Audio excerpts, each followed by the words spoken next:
ডাকসু নির্বাচনে চূড়ান্ত প্রার্থী তালিকা প্রকাশ হবে রোববার বিকেলে। শনিবার প্রার্থিতা প্রত্যাহারের শেষ দিনে কোনো জোটের কোনো প্রার্থী মনোনয়নপত্র প্রত্যাহার করেননি। নির্বাচন ঘনিয়ে আসছে ততই প্রার্থীদের কাছাকাছি যাবার চেষ্টা করছেন ডাকসুর বিভিন্ন পদপ্রার্থীরা। রাজনৈতিক দল এবং জোটগুলোর ব্যস্ত সময় কাটছে মধুর ক্যান্টিনে। দেশের অন্যতম রাজনৈতিক দল বিএনপির ছাত্র সংগঠন ছাত্রদল বলছে, নির্বাচনের পরিবেশ নিয়ে এখন পর্যন্ত আশাবাদী তারা।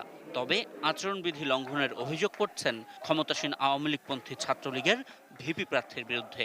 আমাদের এখানে কোনো বিদ্রোহী প্রার্থী ছিল না, সুতরাং প্রত্যাহারের প্রশ্নই ওঠে না। আমরা এখনো পর্যন্ত যে পরিবেশ ক্যাম্পাসের মনে করছি, যদি প্রশাসন আন্তরিক থাকে তাহলে একটি সুষ্ঠু নির্বাচন হওয়ার সম্ভাবনা রয়েছে। আমরা রঙিন পোস্টার দেখেছি রেজনাল হক চৌধুরী শোভন ভাইয়ের, যেটা কোনো আচরণ বিধির মধ্যে পড়ে না, উনি আচরণ বিধি লঙ্ঘন করেছেন। আমরা সুস্পষ্ট লিখিত অভিযোগ প্রধান নির্বাচন কমিশনার বরাবর আজকে দিব।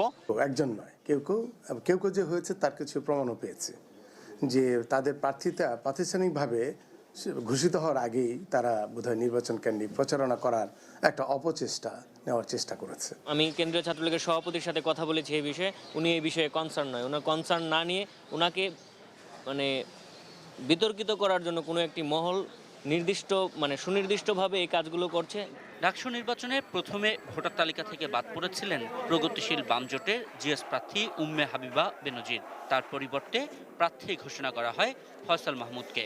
এখন বেনজির প্রার্থিতা ফেরত পেয়েছেন, তাই এ জোটের জিএস প্রার্থী নিয়ে জটিলতা রয়ে গেছে। সিদ্ধান্ত এখনো পর্যন্ত আসলে এটা নিয়ে আমি কোনো ফরমাল স্টেটমেন্ট দিতে পারছি না, কারণ যেহেতু আমাদের জোটের সিদ্ধান্ত, কিন্তু আমি জিএস প্রার্থী, আমি ইলেকশন করব। এদিকে কয়েকটি হলে বিদ্রোহী প্রার্থীদের সঙ্গে সমঝোতায় চাপ দেবার অভিযোগ উঠেছে ছাত্রলীগের বিরুদ্ধে, যদিও এ কারণে প্রার্থিতা প্রত্যাহারের খবর পাওয়া যায়নি। আমাকে প্রত্যাহারপত্র দেখানো হয়েছিল। প্রভু স্যার যখন আসেন, আমি প্রভু স্যারকে এই অভিযোগগুলো উত্থাপন করি, তো প্রভু স্যার শুনে প্রত্যাহারপত্র আনেন এবং ছিঁড়ে নেন। সংগঠনের কাছে সে বিদ্রোহী, তবে সংগঠন তাকে মনোনয়নপত্র প্রত্যাহারের জন্য চাপ দিতে পারে না এবং সংগঠন সেটা দিচ্ছে না, ছাত্রলীগ তাকে দিচ্ছে না। সে এখন থেকে ছাত্রলীগের কর্মী হিসেবে আর নিজেকে পরিচয় দিতে পারবে না, কিন্তু স্বতন্ত্র প্রার্থী হিসেবে প্রতিদ্বন্দ্বিতা করবে। বড় অনেকেই চাচ্ছে যে আমি যদি একটা ছাত্রলীগের পোস্ট পাই তাহলে আমি এখানে কম্পিট করব না।